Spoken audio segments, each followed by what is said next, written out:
Bola raz jedna začarovaná štvrť, čo vyháňala ľudí žiť na polia a lúky za mestom.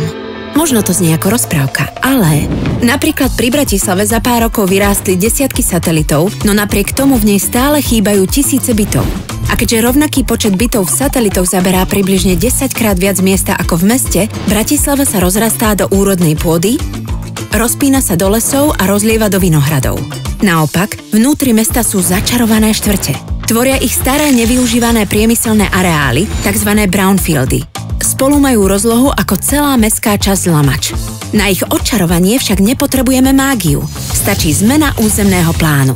Ak by územný plán umožnil brownfieldy rozvíjať, mali by sme dosť miesta na nové byty, zeleň či škôlky a ďalšiu občiansku vybavenosť. Bratislava by tak mohla získať nové lokálne centrá. Na takéto centrum chceme premeniť aj Palmu. Namiesto opustenej betónovej džungle priniesť skutočnú zeleň. Namiesto oploteného areálu živé verejné priestory a komunitné vnútrobloky, namiesto schátraných budov prestroje zrekonštruované priestory a kompletnú občiansku vybavenosť, ktorá v lokalite chýba. Skrátka, namiesto priemyselného areálu premyslené miesto. Najprv však potrebujeme začarovanú štvrť spoločne odčarovať. Pridajte sa k nám.